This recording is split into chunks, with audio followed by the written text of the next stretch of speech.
Hello everyone and welcome to this video regarding the best Fire Emblem Three Houses pairings and support conversations. So if you guys are familiar with the channel and you've been watching for a while, you might remember my rankings where I talked about the best waifus and husbandos in Three Houses. So similarly to that, I have brought back a familiar voice. Say hello, Bluesy. Hey guys, it's Blue and I'm ready to talk about my OTPs. Yeah, so Blue's actually the one who forced me to do the best ships. I wasn't initially going to do this as a video, but I thought it would be fun to talk about, the best ships, but also the best supports in general in the game, analytically speaking, as well. So the way we're going to do this is Blue and I each did a top 5 list of our own, and we're going to gradually move up our top 5 lists. Each one of us is going to take turns presenting the character supports, and then we're going to have a little bit of a discussion on them. So I guess this is kind of a podcast. I might throw in some of the supports in the actual background without music or vocals, obviously, so you can actually hear us talk. And yeah, without further ado, I guess we can get started with Blue. You can go first and talk about your first one.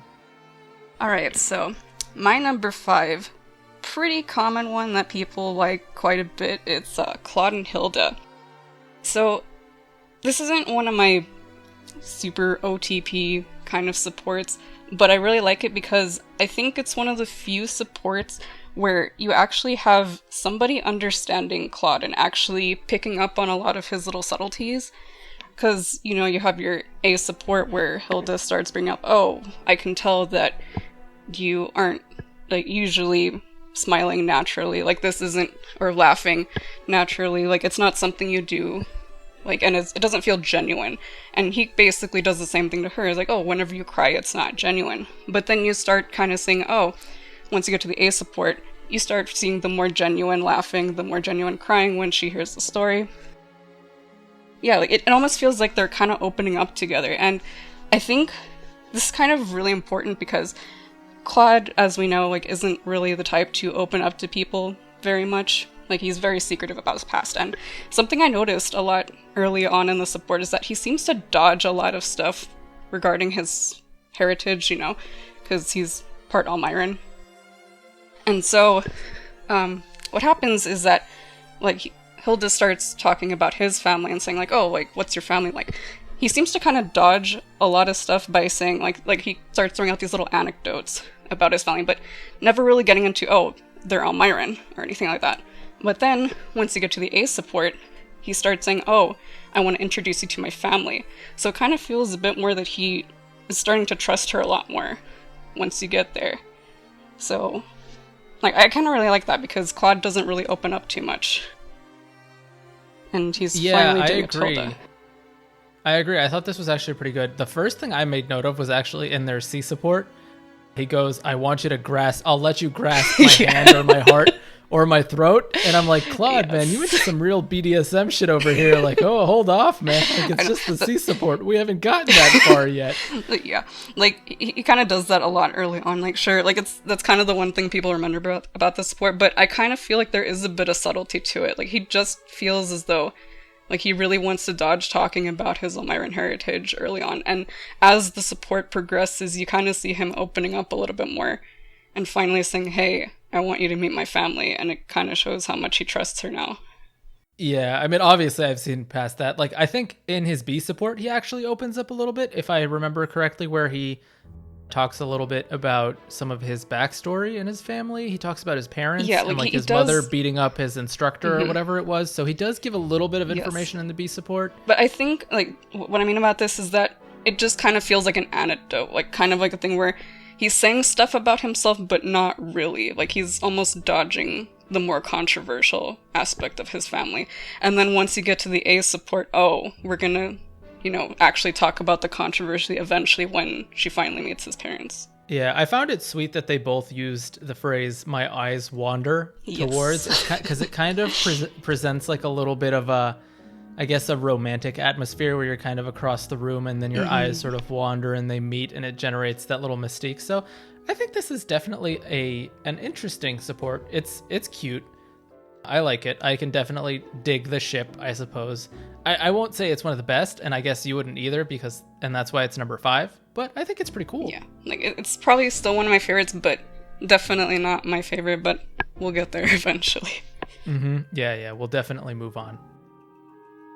All right, I guess it's time for me to present my number 5. So at number 5, I have Lorenz and Leonie. Now, I know what a lot of people are thinking. A lot of people actually don't like Leonie because she's obsessed with Geralt, but I actually found that if you dig a little bit deeper in Leonie's supports, you'll find some really, really good ones. And this one with Lorenz is fantastic. So the reason I say that because Lorenz starts off as a character that basically everyone hates. And I think when we did our Husbando video, we ragged on him a lot and I called him a creep and a bunch of stuff that I take back now because Lorenz really develops into this incredible character in terms of how he grows across the game. And his C support is actually very reflective of that. Leonie, I think, comes across to talk to him about sharpening swords or whatever that she found out. And he pretty much just goes, no, I'm a noble. I don't do that. Commoners do that, blah, blah, blah. And she tells him, how about you do it as a friend? And I think he begrudgingly agrees to do it, or it's implied that he begrudgingly agrees to do it or whatever. But it really doesn't give off a good taste of Lorenz. He just seems like the stuck-up jerk who's doing something because he has to or because he got guilted into it. But as the support progresses, we see in the B support, he picks up that she's injured. He gives her his own handkerchief to wrap her foot in, and he even takes the burden off of her that she's carrying to do back. And when she snaps at him, she's like, you nobles, and I don't need your nobility or whatever. And then he just kind of looks at her in the end, and he's like, well, how about a friend's help? And I thought that was brilliant, where he basically turned her own argument against him in the C support back onto her in the B support. And this is something I really love to see in writing, is continuity, or a theme that continues to progress. And I think the handkerchief actually that shows up in this B support shows up in another one of the supports that we're going to talk about later on as well. So I think in terms of writing, Lorenz is just a star. He's amazing. And then I think there was one other thing I wanted to talk about. Oh, I haven't even gotten to the A support yet, or the A+. So I think in the A support, this is where we get some backstory on the actual characters. So on the first one, it was kind of like, Lorenz, do something for me and help me sharpen the swords or whatever. And in the B support, it was him helping her with her foot. So he was doing something for her as well. And then in the A support, it completely flips it on his head. And they just kind of have a time talking about, Leonie, I think, giving him some trouble with, nobles taking things from commoners that they don't deserve or whatever. And then Lorenz brings up the story about how they sent mercenaries to protect her hometown in terms of hunting land and other poachers and something like that. And that's actually the mercenary group that Geralt was leading. And so that's also another little fragment. I was really hoping we didn't have to bring up Geralt in this support, but I guess we have to. And it's another case where it's this is important to Leonie's character because Geralt is a very important person to her, obviously. And in the end, she actually was trying to give him the handkerchief and she isn't able to. And then you proceed again to the one after that, which I think is this is where the handkerchief comes full circle, is Lorenz is injured and Leonie comes to treat his injury. Like the B support, she pulls out the handkerchief and she stops the bleeding.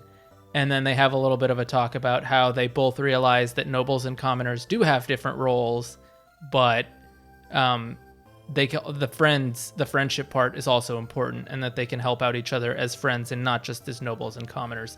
And so I think this is just an overall incredible support that shows not only one person in a good light, but the other one as well, and a growth throughout. Sorry, I rambled on about that, but I had a lot to say.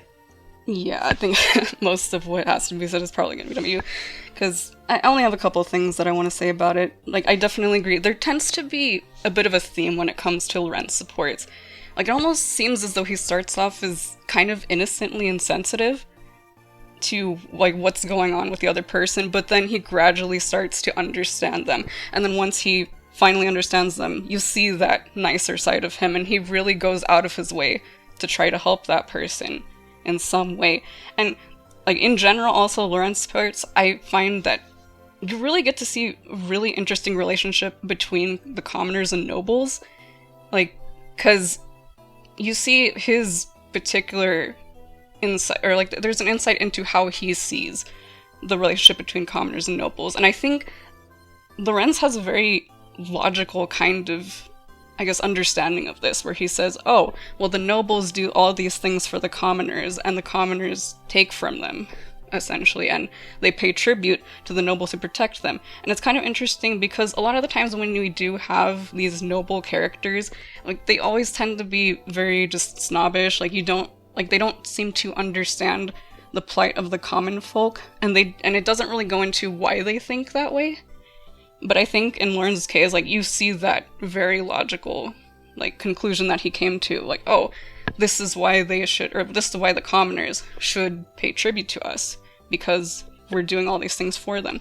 And of course you see Leonie's side of this, where it's like, oh, we see this from the common side, but at the same time you kind of end up saying, oh, like, there's good in both of these things. Like, and again, Lorenz sending mercenaries to go help Leonie's, like, village and whatnot. So yeah, I think like a lot of these supports made me really like Lorenz, honestly, in general, because I think, like, he has a very interesting opinion on, like, just this type of relationship. Yeah, totally. And I think one of the things that stood out to me as well in this support is his emphasis on the word that commoners give willingly. That was very interesting to see, because normally you'd kind of expect it like the nobles are just taxing them and taking it, but here he was really emphasizing that this is a willing exchange, it's an equal exchange of services back and forth.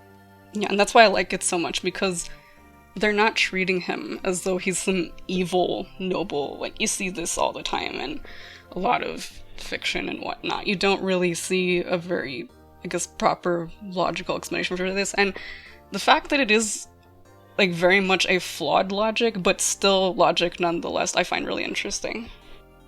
Yeah, I mean, if it ain't broke, don't fix it, and it seems like they have a system that, while some people have some ill feelings about, somewhat works, so...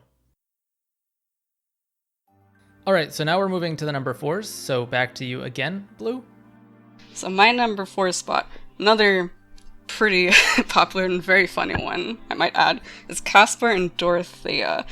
So I know a lot of people really like this one because there's a lot of, like, very romantic, teasy, back and forth banter. You start off with that C support, kind of a bit of suggestive, oh, hey, you want to come over to my room? And then you kind of hear just all this noise going on in the background. Yeah, all the grunting and the banging, and I'm like, oh boy. It's like, oh, this isn't what I had in mind, but it's like, oh, he's just carrying stuff for her. It's a very, like, teasy bait and switch kind of support, and this is a theme that kind of runs throughout the entire support chain.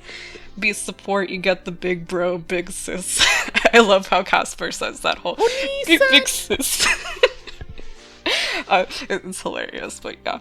And Caspar also, I find kind of interesting that Dorothea does treat him very differently than she does a lot of the other male characters, especially noble characters, just because, like, he carries himself in a very, I guess you can say, welcoming kind of way, considering he doesn't have a very noble stature to him. Because he's a second son, he doesn't really have anything coming for him. So he kind of acts a bit more naturally, like he can do whatever he wants. So Dorothea tends to, like, you know, like, treat him as though he's just kind of a regular guy. But at the same time, like, hey, he's still a noble, like you're still gonna maybe kind of want to flirt with him in the end. And yeah, like, you get that very nice sense of comfortableness between the two of them. And as much as I'm not a huge fan of the fallback marriage pact thing that they do at the end, I think it's still very sweet that they do kind of have that little teasy romantic banter, more so from Dorothea's side, and you get the more flustered side from Caspar. But yeah, like, it's actually very enjoyable. I think it's one of the more funny supports that it's more on the romantic end.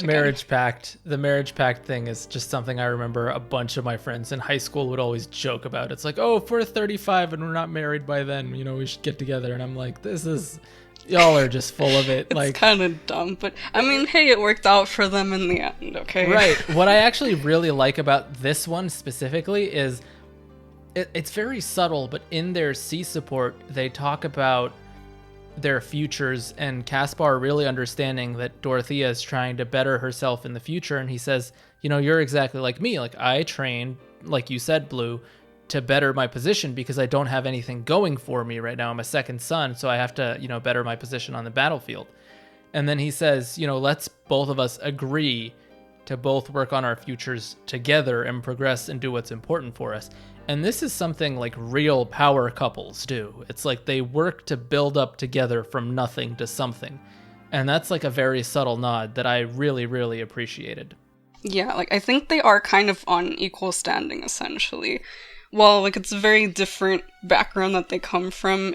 They pretty much have to go through the same thing. They essentially come from nothing, but they do kind of have that status still with them, but at the same time, they still have to work toward those goals, because in the end, there's really not a lot coming to them, so the fact that they can't understand each other really helps out. Yeah, and I totally agree with you about how Caspar is very welcoming. Like, he treats people completely normally.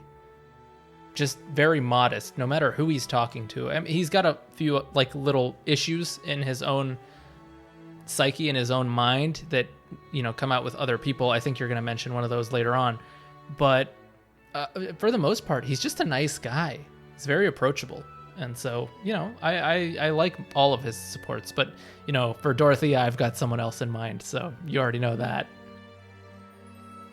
All right, so for my number 4, I've got a little bit of a unique one in terms of this list. And you probably already saw by the transition. But it is a gay pairing in Shamir and Catherine.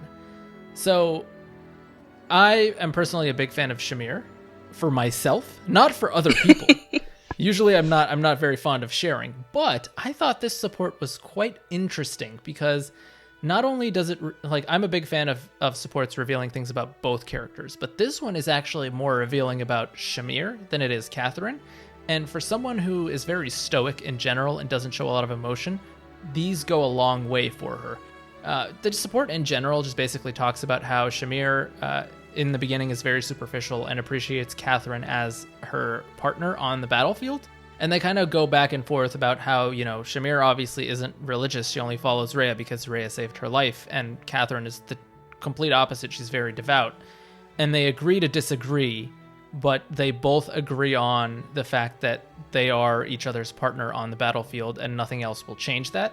At some point, I think, in the A support, they've got 2 layers of A support, but in the first A support, Catherine brings up that if it was between Rhea and Shamir, she would choose Rhea, and Shamir said, "Oh, if it was between you and me, I would choose myself." And then Catherine kind of stumbles, and she's like, "Well, if it was between you and me, I don't know." And that's kind of interesting, because she was so dead set on the fact that she would choose Rhea in the beginning that she shows that she's actually worried and scared about losing Shamir in general because she's thought of that. And that's exactly what comes up in the A+ support. Basically, Catherine says that she's afraid of losing Shamir, and even if their paths diverge, Shamir then says that she'll always be with her. And that's kind of sweet. It's like it brings down the barrier of the stoic, the emotionless, the person who's not, you know, giving you anything, to Shamir actually telling her, you know, how she lost her first partner on the battlefield and that she can't make any guarantees, but they're always going to be with each other no matter what. And that's an endearing side to Shamir that we never really see. And then, jokingly, Shamir goes like, "Oh, maybe we can wed each other later." And Catherine sort of blushes and goes, "Oh," and she gets flustered and whatever. So it's kind of like a little bit of a proposal, but not really. So I actually haven't looked at their paired ending, so I don't really know what happens, obviously, because my paired ending was with Shamir. But yeah, it's interesting to see Shamir actually be expressive. Catherine usually is expressive, but, you know, you got a little bit of her too. So this support's kind of interesting, because I might go off on a little bit of a tangent here, but you know how Catherine, you know, you were saying she does mention she lost that other partner of hers. The one thing that kind of confused me a little bit, especially like when you're looking at this from the romantic angle, is that I'm pretty sure she's talking about Kristoff, or Ash's adoptive brother. Like, she mentions this in her Ash support at one point, that like he was basically a partner to her. Like, she was really good friends with this guy, and he ended up getting executed because of reasons involving Rhea. So it's kind of interesting that Catherine kind of gets flustered over this, because it's a very similar situation where, oh, this is a partner to you, and she's getting flustered over Shamir. But the thing is, it kind of makes me wonder, like, does Catherine see Shamir in a romantic sense? Because if she's kind of comparing her to Kristoff, does that mean she saw Kristoff in a romantic light? Because it doesn't seem as though that's the case. at least not in her support with Ash or any other mention of Kristoff, so that's kind of why I'm not entirely sure about this one. Yeah, I mean, maybe, because Shamir also mentions losing her partner in this support as well, and we know from her... From her supports with Byleth yeah. that she was definitely romantically engaged with her partner, and she tells Byleth that, oh, you're similar to my partner. So, I mean, from Shamir's side, it definitely is. Yeah, I can definitely see, like, from Shamir's side where this could definitely be the case.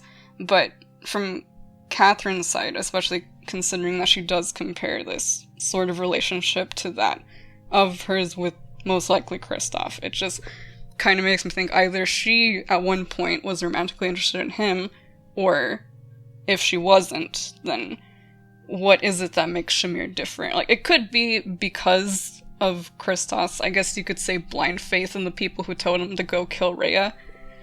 Like, because of that. But at the same time, it's kind of difficult because Shamir, in a sense, like, is kind of different in that she doesn't really consider Rhea to be, you know, like, this person worth dying for, essentially. Right, you know? Exactly. I think the major takeaway for me from this one is how they are able to build trust and friendship regardless of what their ideas are. And that's something that we really lack in general in the world these days. Like, people disagree on one really simple thing, and that's it. You're canceled to them. They never want to talk to you again. And it's like, no, look at this beautiful partnership here that eventually can turn into a romantic relationship of sorts. I'm not telling everyone to go do that, but, you know, despite their differences, they're able to be partners and friends. And I think that's pretty cool.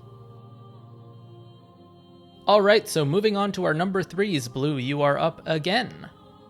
So we've got another Lorenz support here. If you couldn't tell, we kind of like Lorenz now. A little bit, yeah. So my number 3 is Lorenz and Marianne.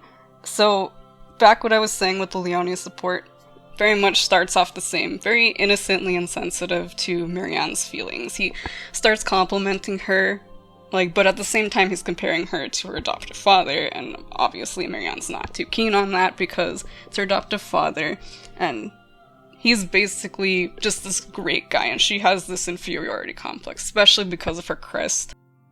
And the thing is that Lorenz eventually starts seeing, oh, this is starting to make her uncomfortable, but he does go out of his way to try to be around her, get to know her, and then he starts noticing, hey, there's a real inner beauty to Marianne that she herself doesn't really see. And we know, obviously, because of her past and because of her crest, like, she doesn't think very highly of herself. But what's great about Lorenz is that he's going to be one of those people that shows her that positive side of herself that she doesn't see in herself. And so when she decides, okay, like, this guy's pretty alright, I'm going to start talking to you about my crest, he notices, oh, like, it's definitely making you uncomfortable talking about this crest. Like, I don't want to hear about it until you are ready, and until... And I love what he says here. He says, not until you can tell me with a smile on your face. And I thought that was super adorable at the very end. And just there's just this overall theme of, hey, like being happy with yourself. Like just being able to see yourself in a much better light. Like, especially because Lorenz can see all these great things in Marianne. And I think Marianne really needs somebody like that in her life to really bring her out of that inferiority complex and to really see herself as much better than she thinks she is. Yeah, this one is, I agree. I really enjoy what Lorenz did in basically accepting her for who she is. I think that was fantastic for Marianne, and it's actually very unique in her supports. Most of her other supports have been her improving via meeting someone in one way or the other. Basically them trying to push her to break out of her comfort zone, you know, expand, improve, and grow, which is an aspect that I really, really like. I love it when characters grow, when they improve. You know, she's this very sheltered, not confident, anxious girl who doesn't want to talk to anyone because of the fear of what she has in her crests. And to see the other part of it with Lorenz is actually quite nice. I didn't expect to like someone encouraging her to stay as she is and not grow, but I think I learned to look at this from a different side of things and see that Lorenz, just to quote him and say he's the only one that has eyes, I think that's what he says in this support, just jokingly. He's also very cheeky, which is hilarious. But being able to go from the aspect of saying that he wants to polish her, I think he says it like 3 or 4 times. He really says he wants to polish her. Yeah, like he wants to polish like the raw beauty, but then he finally realizes, oh, she was beautiful this entire time. And I think, like, again, like, this is what Marianne really needs. She needs someone to be able to see that side of her. Like, there is good in her. She doesn't have to change everything about herself. She has to grow, but at the same time, she needs to accept, hey, there's some really good things in me. Yeah, like, she is a nice girl who is religious and devout, who does not offend anyone. Like, you're not really doing anything wrong. Yeah, it's just that inferiority complex. People comparing her to her adoptive father, who many people say, hey, this is a great guy and everything, and she doesn't really take after him. And people tend to note that, sure, like, again, innocently insensitive, Lorenz kind of says at the beginning, hey, you're not very much like him, or anything like that. Or when, you know, we talk about the handkerchief here, but it's Marianne's handkerchief, like, oh, you have a lovely handkerchief, and she says, like, no, like, my adoptive father got it for me, I didn't choose it for myself. You just stole my best point. I was going to bring that up. I mean, you can continue on. I love the handkerchief point, because I think it's brilliant, where he starts off by comparing her to her adoptive father, and she hates it. And then he's like, oh, yeah, you know, people say that, you know, handkerchiefs adopt the nature of their owner, or somewhere along the lines of that. And then she goes, oh, it's my adoptive father's. Like, she hates it even more. It's like, oh, my God. Lorenz, what is wrong with you and your handkerchiefs? But hey, it worked out on the end for them. Like, he really does see that side of her. Like, he sees that inner beauty that she has in her. Yeah, I think this is a fantastic support. All right, time for my number 3. And actually, I have it labeled wrong here. So my number 3 is actually going to be Claude and Ingrid. A lot of people are probably going to be like scratching their heads at this support, because it's not particularly deep, nor is it particularly great. But this is more a personal pick of mine. I am a big fan of sarcasm and banter, and this support is literally sarcasm and banter. It's like my relationship goals right here. It's just hilarious. Like, Ingrid starts off as very harsh with Claude, and their C support is basically her berating him the entire time on like his bad sleeping habits, and he's not a good leader, and blah blah blah, and he tells her to lighten up, and that's it. They like disagree and they leave angry. And then they come back in their B support and they apologize to each other, and they talk about acceptance. And then Ingrid gets upset again because he tells her to smile, and then they disagree and they make a deal to change their behaviors to be more compassionate with each other. And they both end it with like sarcastic, passive-aggressive remarks. And then the gem of this support, the A support, where they are basically pretending to be each other. Like, Ingrid is trying to be like super nice with Claude, and then he's trying to be super practical with Ingrid, and they're both doing it in a completely sarcastic manner. It's just great. It's like great performance. And then she keeps it going, and he stops, and she gets pissed off afterwards. And this is just fantastic. And then the A plus is okay, where Ingrid actually, I think, is genuinely trying to be not herself and genuinely trying to be nice to Claude. And Claude basically goes like, hey, you know what? I like you the way you are. And it's actually quite fitting, because I think deep down inside, Claude loved the banter. He was just, you know, pushing her buttons. So I thought it was just a nice, cute support chain that I really like, just for my own personal reasons. I found it very amusing. So, I kind of disagree on the romantic angle of this, mostly because I can also relate to this kind of relationship between a guy and a girl. I have plenty of guy friends who tell me I'm extremely uptight or boring in some cases, and they have a tendency to be a lot more lighthearted in general, and we kind of banter because of this. So I tend to associate this kind of stuff with a more platonic kind of thing. That's just me personally, but I do like the banter, though. It did kind of make me think, oh, this is like me and my friends, because this is how we tend to act with one another. Because I tend to be basically the mom of everything, like, no, you shouldn't do that, or you have to do this. They're like, yeah, sure, whatever, mom, or something. And they're a lot more lighthearted about things and not as serious about things. So I definitely relate to Ingrid in this support. Yeah, I mean, I guess people see it in different ways depending on their experiences, but I definitely would love my own romantic supports to be like this.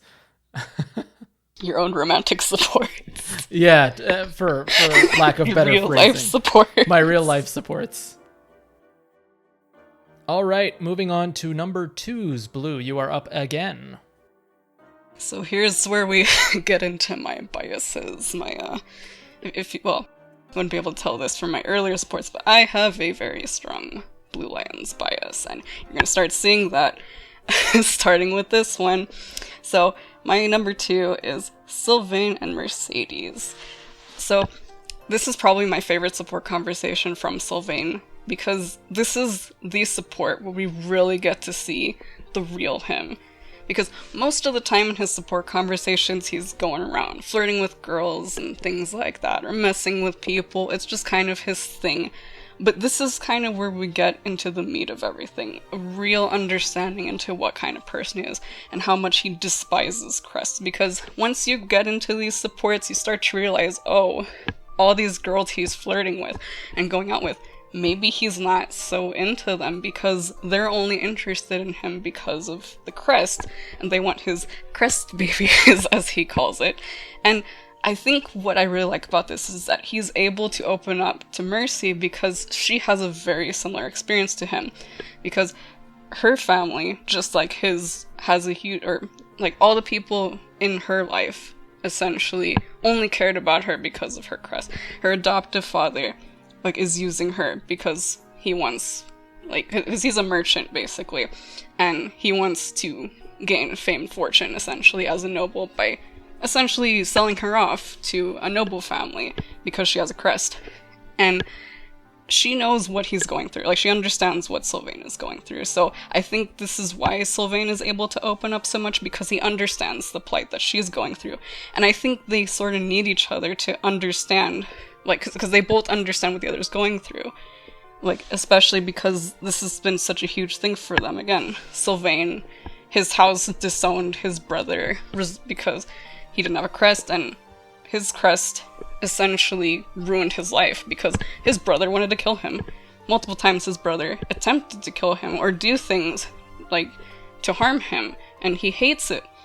And again, Mercy has a very similar experience. She was thrown out of House Bartels after her mother was used, to have a child with a crest. So, again, this is very important support for both of them, because they can finally find somebody who understands what the other's going through. Yeah, I definitely agree. I think this was, as someone who hasn't played Blue Lions yet, I think this is a absolute banger of a support. It's just got, greatness written all over it. In the C support, I think Mercedes tells her story, and then in the B support, Sylvain tells his story, and then in the A support, they both acknowledge each other's emotions, they kind of lean on each other, and I think Sylvain starts crying too. They completely break down all the barriers and are fully empathetic with each other's plights. And I think it's fantastic. I alluded to this earlier, but this is a support chain that brings two characters and lifts them up together where they grow together, as opposed to being completely one-sided and focusing on one character. I think this one does it brilliantly. I think it might be a little bit more Sylvain tilted, but regardless, it really brings out the good in Sylvain and a little bit of backstory on Mercedes that I didn't know about. The one thing that I found was really weird was that, and maybe it's the voice acting, I don't know, but Mercedes is attempted, I think, was it sarcasm at the end of the support? Yeah, she's kind of being sarcastic with him, where they say, please, let me have your Chris baby, things it really, that needs some work. I was like, I'm not sure, is she being serious? Yeah, she's being sarcastic. It's pretty sarcastic. You can tell from Sylvain in the same conversation, they're being really sarcastic. He did it well. I don't think she executed the greatest, it might but just I think be I the got voice the direction. Sarcasm. Mm-hmm. Yeah, I could that's the definitely only catch it, issue. Yeah, it's the only issue I have with the support. Otherwise, it's fantastic. If I turned off the voices and I read it, I would have thought it was a top tier support. So, it still is a top tier support. Yeah, definitely fantastic. Really good. I love the lighthearted part where they're talking about crest babies at the end of the B support. It just, when someone's able to joke about something that's also so important to them and has harmed them in the past. I think that shows good character and good confidence, that yeah, you have this thing that has bogged you down and been on your mind for a long time, but you're still able to joke about it. It shows that you're comfortable in your own skin and you're comfortable in front of other people, and I think that's a good thing to portray through a support chain. All right, my number 2, and I had to take a deep breath before this one because man, is this a trip. So Linhardt and Lysithea is my number 2, and this one is a big one. So I'm pretty sure most people already know by now that Lysithea has 2 crests, and most people also know by now that Linhardt loves crest research. So Linhardt somehow doesn't know about her 2 crests, but he guesses because he's brilliant, and she confirms it by being surprised about how you know about this, blah, blah, blah. And he basically goes around about saying, like, you know, I want you as my test subject, and she gets pissed off that he doesn't understand. He comes back in the B support saying he did a lot of research, and he comes to talk about his theory that, you know, even if it's impossible to plant a crest, it might be possible to remove one as well.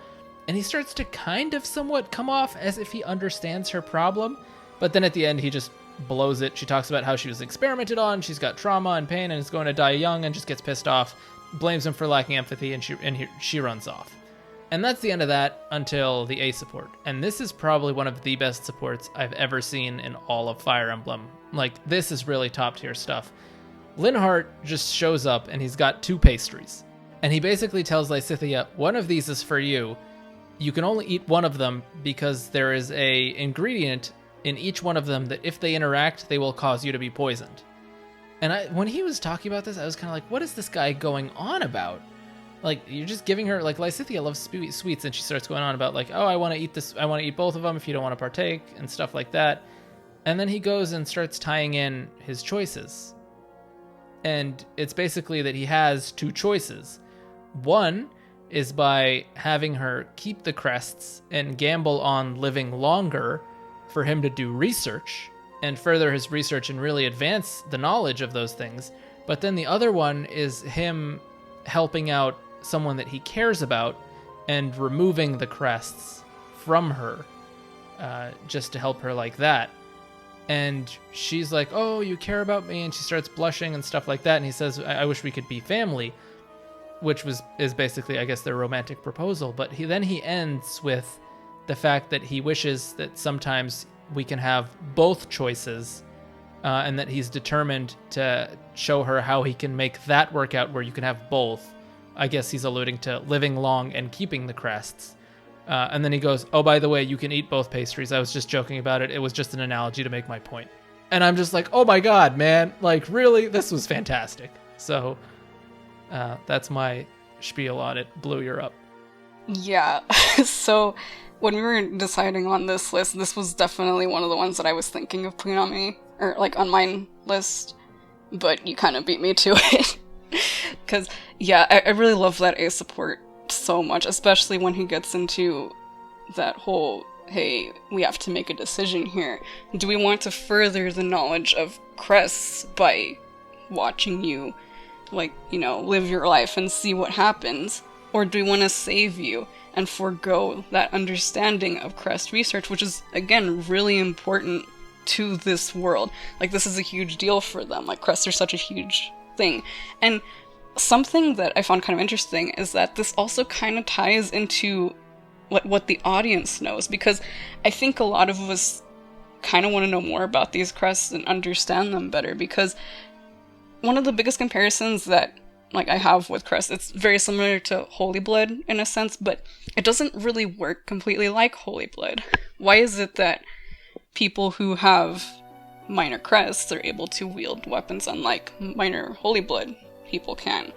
And how come you can go generations or like whatever without having a crest, but then it just magically shows up in a person?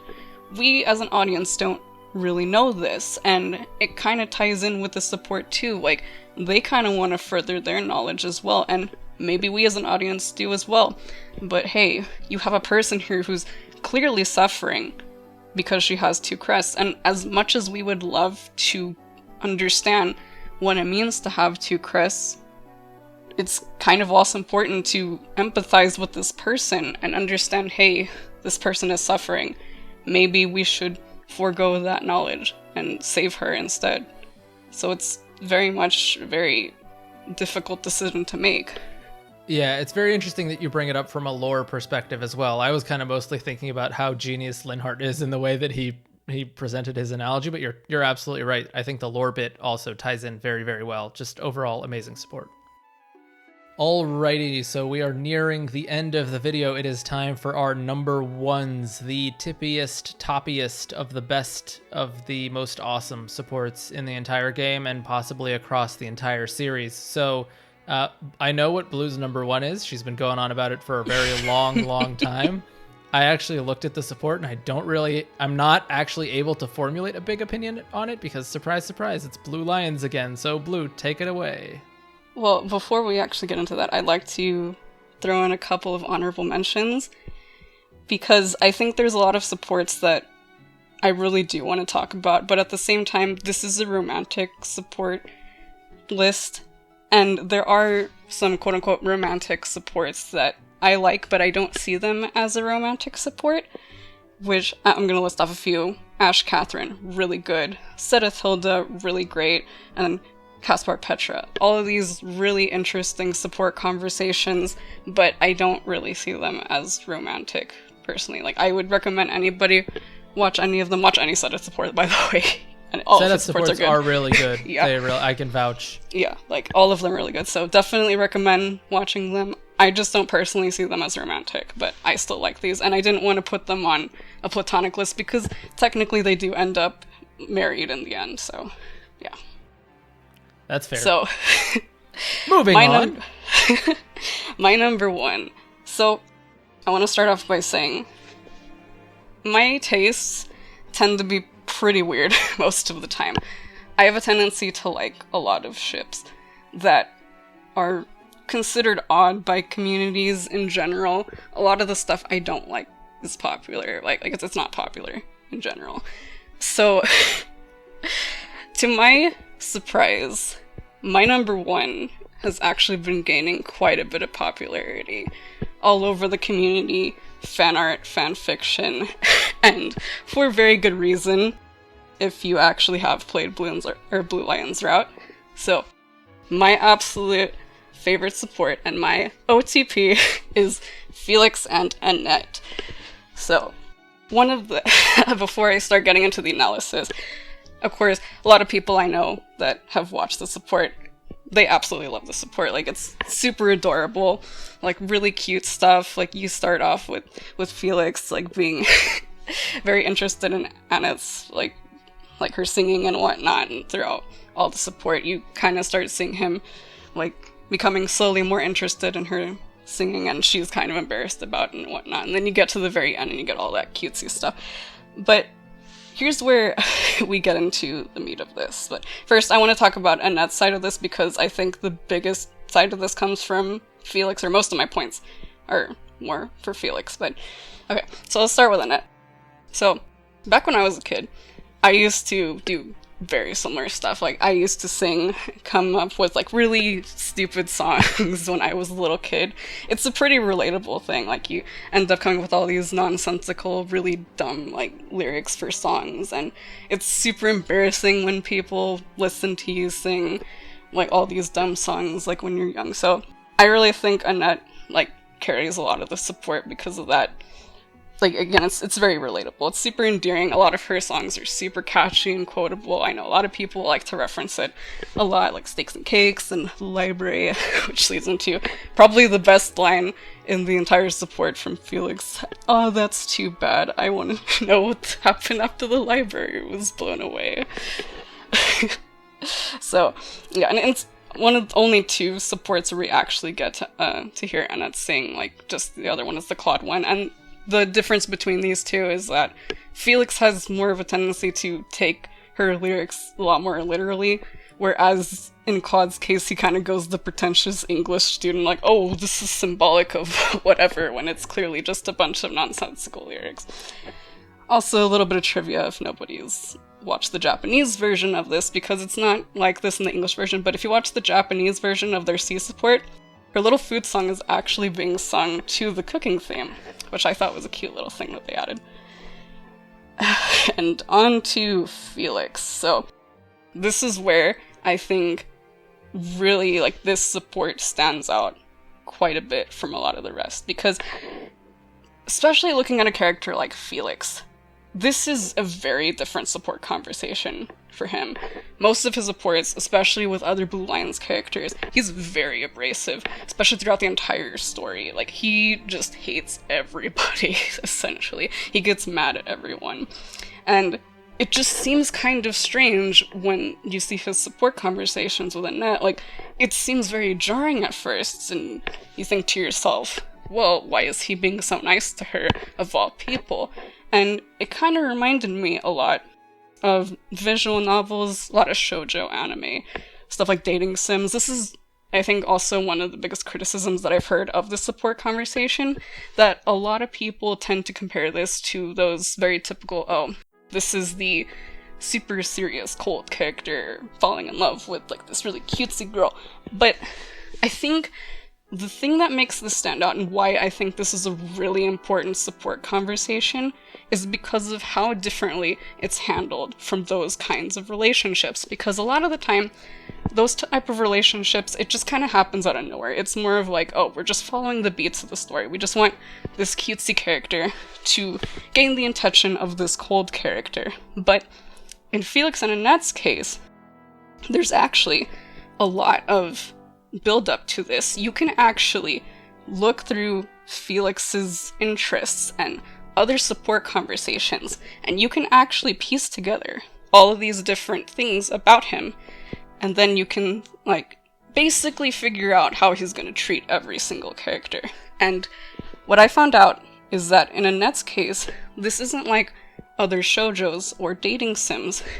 This is actually very consistent with his character and how he treats all of the characters. So I'll start off by listing off the things that are basically criterias for a negative outcome in his support conversations. So the first thing, if the character has any sort of connection to the tragedy of Dusker, basically having anything to do with his past, like anything having to do with his brother Glenn, mentioning him, or any sort of mention of chivalry, or being a martyr, essentially, and you're gonna get stuff like the Dimitri support, or the Ingrid support, or even something like the Dedu support. Anytime that you have characters that bring this up, or even the Ash support too, because he's really big on chivalry. And anytime you bring any of these things up with him, he's gonna basically get angry at you because it's reminding him of his past. It's reminding him of his brother getting killed in the war, and all of these, like, all these different things that have essentially changed him as a person and made him look at things a lot more negatively. The second thing that, like, eventually leads into a negative outcome is trying to make him do things he doesn't want to do. So, for instance, the beginning of the Flames support, where she tries to make him chop wood for her, like, or say the, like, Bernadetta's support, he's not too happy about, like, bringing back her purse for her. He's not, like, super happy about doing all these things. Or Sylvain's support, he wants him to go out with him, like, to go and pick up girls. He's like, no, I don't want to do that. That's dumb. You're insatiable. Like, whatever. Basically. And then the third and final thing that you have that eventually leads to a negative outcome is interrupting his training. And oh boy, does Felix not like it when people interrupt his training. Again, Flame support, or Dorothea, who's trying to talk to him, like, when, like, he's trying to go and train, things like that. Like, do not interrupt him when he's training. And you look at all these things, and you think to yourself, okay, a lot of the supports either have one or multiple of these things happening.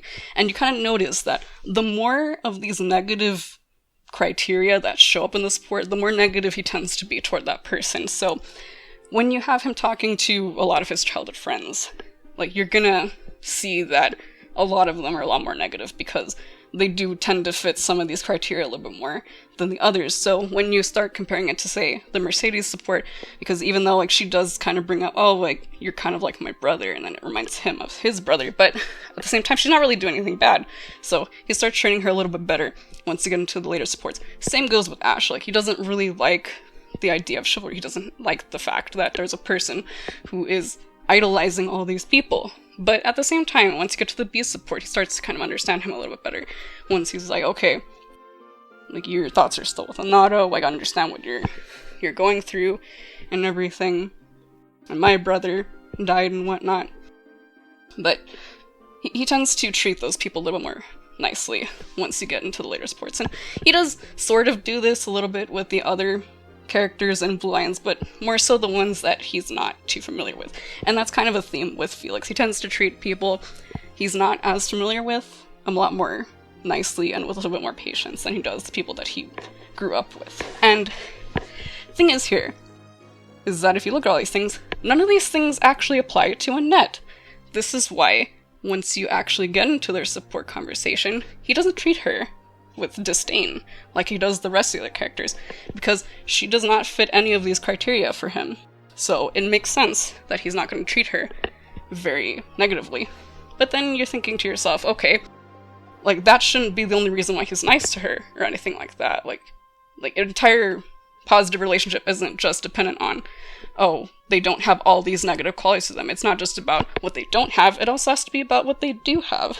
And what is it that she has that he actually enjoys? It's singing. And you think to yourself, why on earth would Felix like singing? That seems like such an odd thing. It doesn't show up in his interests. But it's actually very consistent with a lot of his other support, or ace support, and another thing that I'll talk about in a little bit. So, singing is consistent with his Dorothea support, actually. It doesn't come up until their ace support that we understand, oh hey, he has an interest in listening to people sing, because most of their support conversation, he's kind of fed up with her. He catches her, like, you know, doing all these things, like, trying to, I guess, get good points with him so that she might end up marrying into his family. Like, he catches on pretty quickly and calls her out on it. But the moment she says that she was a singer, he's interested, like, automatically interested when she says, oh, I was in the opera. And one other thing that you can figure out, or like, there's one other thing where you can actually figure out his interest in singing, and oddly enough, this is in the tea time events, where one of his positive, choices for conversation is actually the opera. So, knowing all of these things, all the things that end up with the negative outcome, all the criteria for the negative outcome, knowing all those things, knowing all the positives for him, you can kind of see where this is going. Like, oh, you can figure out from the beginning, hey, this is how he's going to treat Annette, because she has qualities that he really likes, and also the fact that she doesn't have qualities that he hates. So, I think this is why this is such an important support conversation with him, because we get to see this other side of Felix that you don't get to see in other supports, because they're effectively locked behind a gate of negative qualities, essentially, like other characters having qualities that he is not appreciative of. She doesn't have those things, so we get to see the Felix that Dimitri mentions at the beginning of the game. Deep down, he's a good guy, and you start to see that in the support conversation. He's helpful to her. He's very supportive of her singing. He enjoys her singing. He goes out of his way to listen to her. He's interested in her singing. He wants to know more about the library and why it blew up in the end. I think we all want to know more about the library at this Yes. point. Like, as someone who was just looking at it from the outside in, I had none of the... thanks for saving me time on doing the Felix analysis, by the way. Now I don't have to do it anymore. I can just reference this video. But in all seriousness, I think as someone who hasn't done Blue Lions, doesn't know the context of it, this just seems like a funny support where, you know, it's just Annette singing and then you want to blow up the library. Like, I want to know more about that. So you really, like... I didn't even bother to look up any analysis about it before because I actually wanted to hear what you had to say about it. And this is very deep. So yeah, and it's not even all that I have to say about this, actually. There's a couple of other things that I want to say, just a little miscellaneous things. If you actually notice, this is one of the 2 support conversations with a female. I'm not going to bring up the other one because it's Sylvain, but that's another story. And also non-Byleth. There's only 2 female supports where he actually blushes, and this is one of them. And also, it's kind of has the closest thing to a confession that's not Byleth, and I think it's super adorable, the fact that he gets super flustered at the end and starts getting all stuttery. I think it's really cute. So, yeah, like, that's why I absolutely love this support, because on the surface, it doesn't really seem like much, but when you put it into the context of his other support conversations, you start to understand, oh, like, Felix kinda needs somebody like Annette in his life to actually make him happy again. Because, like, he's gone through so much in his life. Like, he has all this emotional baggage on him, and even people that he's known for his whole life, like, they have these qualities to them that he does not agree with, and, like, he can't really, like, ever agree with because he's incredibly stubborn. Like, he has a very, I guess, specific, I guess, like, way of thinking, essentially. Yeah, and he doesn't want to change for anyone. Instead. And with Annette's supports, he never has to challenge her or anything like that. All he does is act himself, essentially. This is him being, well, it's like that other side to him, obviously it's himself, but this is the one time we really get to see the entire way through him just being natural, being happy, and yeah. And I think Annette kind of needs somebody like this as well, because he's incredibly supportive of her. And if you get their ending in the Blue Lions, she ends up becoming essentially a singer because he supported her throughout, like, that entire time after they got married. So, yeah, I love the support conversation so much. I think we can tell. I wrote an entire page of analysis for this because I love this support so much. Yeah, you wrote an entire essay on that. I think it was great. You did a really good job explaining it. Like, now I actually feel like I understand the support. Yeah, if I ever do a Felix analysis, I'm going to have to come back to this and take notes. But having said that, it is now time for me to move on to my number one support. And this is one I've been going on and on about nonstop since I finished my first route. I played the church route first, and I'm not going to keep you building the suspense anymore. It's Dorothea and Ferdinand. I think this is potentially, probably, it might be the best support I've ever seen in Fire Emblem. Maybe. I'll have to think about that a little bit more. Maybe I'm jumping the gun here, but this support is just crazy. It's got, you know, the character development, the continuity throughout it, just the romantic nature of it, just everything about it. It basically starts off as Ferdinand coming up to Dorothea, and she tells him she hates him. Like, straight up, I hate you. And he just kind of asks her why, and she says, it's because you're like a bee. And if you can guess what that means, I'll tell you. And this whole bee thing is an important analogy throughout the entire support because it really builds up the whole thing. Because in their bee support, I made a punny. In their bee support, Ferdinand basically comes up to Dorothea with pastries. I don't know what it is. What is it with my top two supports and pastries? I don't know what it is. But he comes up to Dorothea with pastries that he made himself in attempt to solve a riddle, and he thinks that she says he's like a bee because he's a dutiful worker, and he wanted to prove that by going out and working the fields for the flour, and then he said he carried someone's goods for the sugar, and then he made them himself and whatever. And Dorothea initially was skeptical about it, but once he told her all those things, she says that she may have reconsidered him a little bit in the bee support. And that's pretty much it. And then you look at the C and the B supports and you're like, that's not that earth-shattering. Why is Link saying it's one of the best ones? Well, it's because even after she says she changed it a little, she brings up he's still like a bee, and then he still hasn't figured it out and the support ends. So again, the bee thing, Ferdinand believes that he's like a bee because he's a hard worker, and then she brings it up again. It's like, no, that's not quite it. And then here comes the juggernaut. Are you guys ready for this one? It's the A support. So Dorothea basically comes up to him and blames the goddess and the nobility for everything that she suffered as a child. She uncovers about her past, that she grew up as an orphan on the streets of Enbar, and that she was like emotionally and physically abused by nobles who would like kick her and spit at her and all these terrible, terrible things.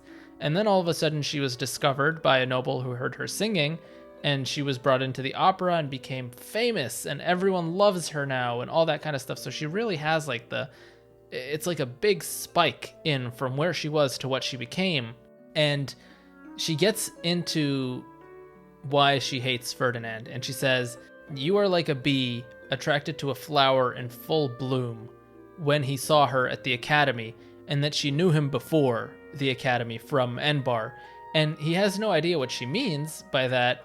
And then she tells the story about it was the same day that she was discovered by the noble. She wanted to clean up and wash out the dirt from herself from the streets. And so she was doing it in one of the town's fountains while she was singing a song, and she saw Ferdinand, and from her point of view, she says he glared at her and then he ran off. And I think that's when she brings up it was like a bee attracted to a flower when he saw her in the academy later, and that it was different. And then Ferdinand actually says, well, no, that's not actually what happened. I was very hypnotized when I saw you the first time, and like her beauty and her voice. And I think he says something along the lines of the water glistening off of her skin.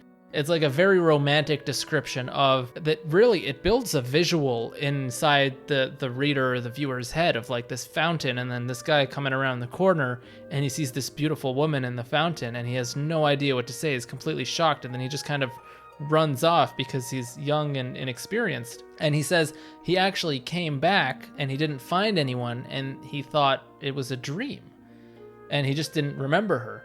And then Dorothea kind of forgives him, but she says at this point, I've got a lot of burdens in my past that I would have to let go of. And it's very understandable because she definitely went through a lot as an orphan and was abused by these nobles.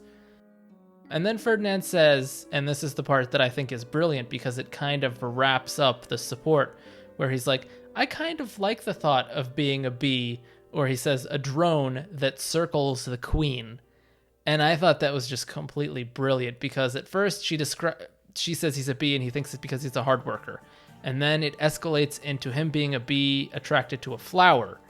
And then now it's like he's a drone circling a queen, which she latches onto and says, I kind of like the idea of being a queen and the drone keeping me safe.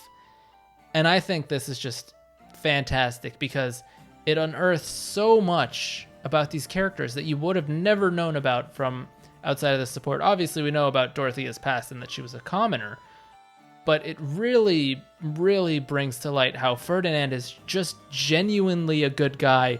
And I guess kind of like Lorenz, where it's like innocently saying things that he doesn't know the consequences of early on. But he goes above and beyond in trying to actually understand others and be accepted by them, especially with the whole pastry thing. Like, he put himself in the shoes of someone who would be a commoner, a hard worker, and actually trying to do things, and slowly changed Dorothea's mind, who has a very, very large prejudice against these nobles, and him himself being a noble that she hated at first, using such a strong word. And so, moving onwards, he's able to overcome sort of these barriers that Dorothea has set up, and eventually, breaks down the fact that, she's obsessed with marrying a noble, and he does give her that avenue, but that's not the reason that she likes him for it. And I can't stop saying about how good this support is. What do you think, Blue? Yeah, definitely agree. I think one of my favorite things about this support conversation is the fact that the comparison to the bee takes all these different interpretations, and it works really well with all of them because you could definitely see where they're coming from with all of them. First, starting off as both a diligent worker, but at the same time, he's given honey in the hive because, he was effectively born into it. That's essentially a comparison to riches, because people want honey and everything like that from the beehive. But at the same time, you get the whole being shallow, like having a bee circling around a flower, but then going on to circling around the queen. I think this is just a really good analogy in the end, because it works with so many interpretations, and it works with the theme of the support conversation really well. Yeah, it's just so good. It's just way too good. I don't know what we did to deserve such good writing from this, but yeah, I think that's all we have to say. Blue, do you have any other final remarks? I mean, I love my ships. Yeah, I love Blue talking about them. She loves talking about Felix and Annette. Yes. So you should see every time that I talk to Link, every other conversation, hey, look at this picture I found of Felix and Annette, isn't it cute? Yep. Also, I have to say, have I at least convinced you somewhat? I have to play Blue Lions to, I think, really see the full picture, but I think that was great. One thing I do wanted to say is that something incredible came out of the process of making this video. I coined a term for Catherine and Ash's support. Oh, Their pairing is now called Cashrin. Cashrin. You're welcome, guys. You're never going to be able to unhear that again. You haven't even watched it, Link. You need to and watch with it. that- It's really good. I'm going to watch it. But we have to close this video because we're rambling now. It's getting too long. So with that, guys, let me know in the comments below what your favorite supports were. And thank you very much for watching, if you made it this far. And thank you very much, Blue, for joining me. And we will see you guys we've got a ton of videos set up for Blue and I to commentate over and give our thoughts over. So we will see you guys in the next one. Peace! I am glad we had this conversation. You know, I do not mind you thinking of me as a bee. Life as a simple drone, circling a queen. It actually sounds quite wonderful. Don't drones keep the queen safe from other bugs? I like the sound of that.